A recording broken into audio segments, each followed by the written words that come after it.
What's up, Gamecock fans? How we doing today? Yep, Rooster back with you. Had a little time to cool off from my video last night. It's done very well. I want to say thank you to everyone that went in and checked out that video. Just showed some passion. I want to apologize to folks that I may have offended with some of the language I used in that video. But when you're a passionate person, sometimes that just comes out, right? And you know, I've tried to clean a lot of that off of this channel. There was a reason I kind of restarted my whole channel from the Gamecock grind and just started over with Always Cocky with Rooster. And I just want to apologize to the folks that were offended by my language. Like I said, I tried to clean a lot of that stuff up, and I want to thank all you guys. But I want to get back into football talking. I want to talk about the Gamecocks. I want to talk about a lot of stuff that's going on today. The rumor's back again, of course. Brent Pry gets fired from Virginia Tech. Does Beamer take that job? Is he offered that job? Is it a phone call that's made to go to Virginia Tech? We've heard Beamer say numerous times that he would not go back to Virginia Tech. That was his daddy's school. He wants to build his own thing. Would Beamer fit in at Virginia Tech? Would Beamer fit in as a great coach in the ACC? Yes. His recruiting background in Virginia, while working for his dad at Virginia Tech, great. We've seen it work at South Carolina, bringing in a lot of DMV guys. Could he coach in the ACC? Of course, he's beaten ACC teams as a coach at South Carolina. Does he want to do that? I don't know. If the wheels fall off at South Carolina, is he put on the hot seat? Does the fans pressure him in to the point to where he wants to take the Virginia Tech job?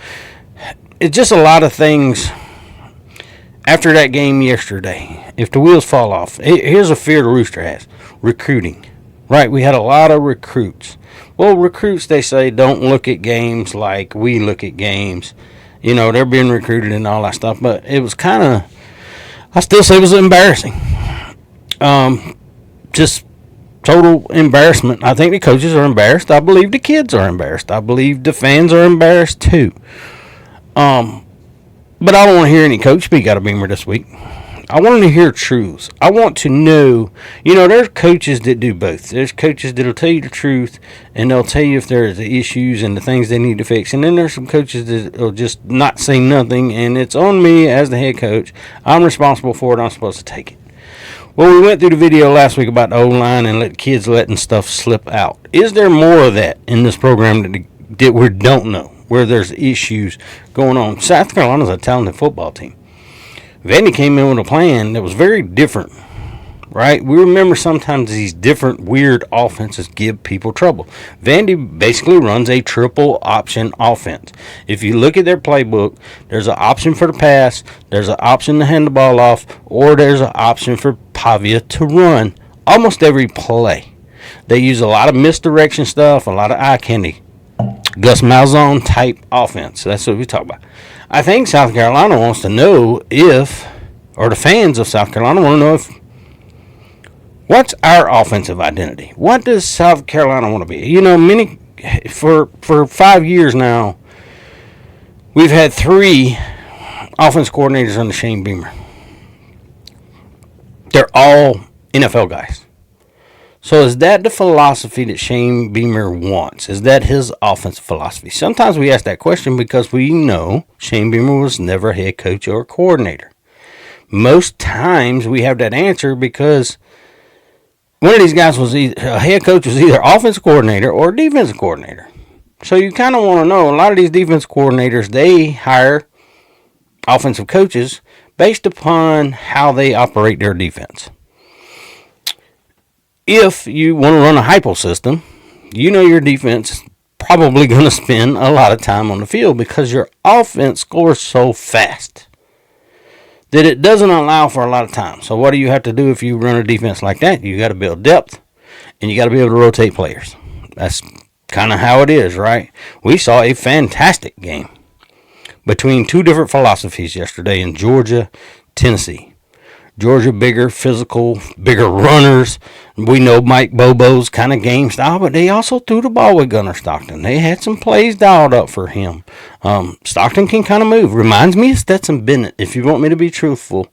That's what this Georgia team reminds me of, a Georgia team that can win a national championship without a Heisman Trophy quarterback. People get those confused sometimes, and I got a lot of comments on the video last night about this NFL thing. Lenore Sellers, he's not going to go to NFL. NFL's not going to want him. NFL don't care about college football. If anything we've learned, and you watch the draft, you learn with these quarterbacks, they look for a type of quarterback. They're looking to develop the guy. They don't care what he did in college. They don't look really, they don't. They look at his height, his speed, his intangibles, the underwear Olympics, as a lot of people call them. Does he have all the tools that he needs to have that we can develop him into the quarterback we want him to be? That's the arrogance of NFL scouting and coaches, guys. It has nothing to do with college football. You can win national championship as a quarterback and not be good in the NFL. You can be a outstanding quarterback in college. Hence Johnny Manziel and just a ton of names that were great in college, not good in the NFL. Then you got a ton of guys that are really good in the NFL.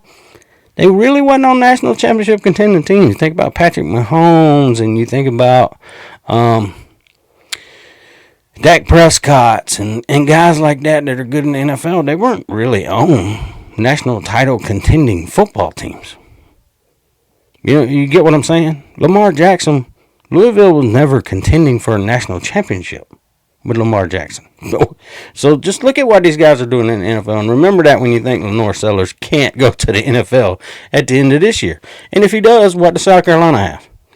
Right now we're running Doty at QB2. You got two young guys in Nolan, another young guy in Cutter Woods that both could have got some snaps last night when you realized the game was out of hand. We brought Nolan in against South Carolina State and asked him to hand off and never threw a pass.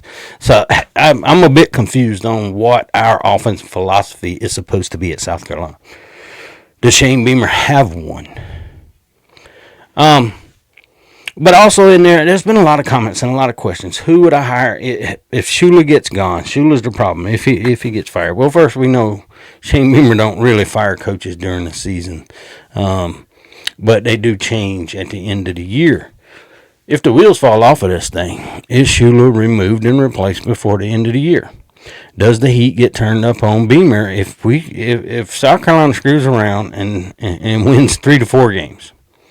How high does Shane Beamer's seat? Does it push him to go to Virginia Tech? Who would South Carolina hire? This is some of the things that people have asked me. Who would South Carolina? I'll tell you a name. I'll throw a name out there. And people are throwing all these other names out there. And y'all may tell me I'm absolutely out of my mind, lost my mind. It'll never happen. We don't want him. His career really hasn't been that great as a coach. But he has a connection to South Carolina. And this connection is called working for an athletic director. Does anybody remember that South Carolina hired a new athletic director? And Jeremiah Donati, right? Where did he come from? TCU. Don't be surprised if everything, I'd be shocked if Beamer left South Carolina. But I wouldn't be shocked if Sonny Dykes was in the conversation for the job if something were to happen. So that's a name I'm going to throw out there for anyone that would want to ask me who would be a potential candidate if something happened and Shane Beamer did take the Virginia Tech the job or, got out of South Carolina some way. I would look at Sonny Dykes, been to the college football playoffs, made the national championship game. Yes, got this shit kicked out of him, but he made it there. And he's done really good at TCU. He's right now 39-10.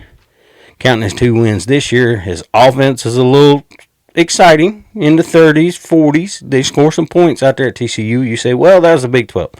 Well, up until last year, the Big 12 also featured Texas and Oklahoma, so it wasn't. Big 12's fun football. They don't really play defense. You say that's why they scored that high. How would his game relate to the SEC? I don't know. I'm just giving you a connection to a coach with the athletic director. And that seems to be a big thing around college football. Athletic directors tend to bring in their own guy. Is Sonny Dykes that guy that would get I guarantee he'd get an interview. Whether he's hired at South Carolina, whether anything like that would ever happen, I'm not an insider, and I could not tell you that. I just know he has a connection to our new athletic director, and we know how those go. We know how those go. We've seen it many different places, including Tennessee, Florida, that kind of. When there's a connection like that, just kind of spitballing a name out there. But let's get back to South Carolina and the way we played last night against Vanderbilt. How do we fix the issues? Brother, if I was a coach, and that's been a lot of the comments, and I really do, I appreciate all you guys in the comments, and I think I've replied to every comment on that video, and that, I don't know, 300 plus comments and return comments from me talking to everybody about the situation. And that's who I am. You make a comment, I'm going to talk with you. I like talking to you guys. How many of y'all want me to start a live show back and just do a call-in show where I can allow you guys on and we talk about South Carolina football, the issues and the problems. I may get that back going again and just do a straight up call-in show. You guys call in, we talk about it. I'll move on to the next person. You guys vote on that in the comment section. Let me know if you'd like me to do a live call-in show, and we can talk any college football team realistically if you wanted to. Not just about South Carolina. But anyway, that's enough babbling on. Please like and subscribe to the Rooster Man, though. I do talk more teams. You see over here, I got picks. I was awful. I was as bad at picking as South Carolina was at playing football this week. And that's pretty effing bad. I just don't, honestly, this week, what I want to hear is no coach speak. I want the truth told about our team. I don't want anyone sitting here trying to, the wheels could fall off of this thing, man. We're going to Missouri. Their quarterback, Bo Pribula, I think that's how you pronounce his name. Pribula, I've heard it pronounced two different ways. I don't know which one is correct. Has played really well. A guy, was the backup at Penn State. He's out there. He's playing well. Hardy, the little running back, had 250 yards rushing this weekend. Now I get it. Wasn't the toughest competition and all that stuff. So you get some stats up. Still impressive to me. He probably I didn't even look it up, but I bet he's leading the SEC probably in rushing right now just off of that performance alone. It's going to be a tough road to hoe to go out to Missouri. I had already projected us to probably lose that football game. People say sunshine pumping or whatever. My realistic thoughts on South Carolina, even in my prediction, as you guys know, and anyone that wants to say I was a liar, you can go back and look at the video where I talked about South Carolina. I thought it was a good possibility South Carolina could get 9-3. They could be 8-4. If things fell right, they could go to 10-2. I don't believe South Carolina was a 10-2 football team. It would have taken a lot to get us there. Well, we're already behind the 8 ball on that because Virginia Tech was a win I picked. So now where does that leave South Carolina? Not everybody runs Virginia Tech's offense. Let's go ahead and talk about that first and foremost. Missouri's going to run wide zone running. They're not going to have Pribula out here running triple options. They're going to look at that and say, hey, that worked well against South Carolina. I'm not going to say they don't throw or design up a few plays here and there with that, which knowing Eli, I call him the mad scientist Drinkowitz when he comes up to play calling shit. Probably already has that in their offense. Just not to extent of what Vandy has is built for what Vandy has as an offense. The players that they have, and it works. It works. We've seen Pavia out making lead blocking and stuff, and we've seen Lenore's do that on occasion. Not something you really want your quarterback to get out and do, but it is respected when they do it. The whole team that brings energy to the team.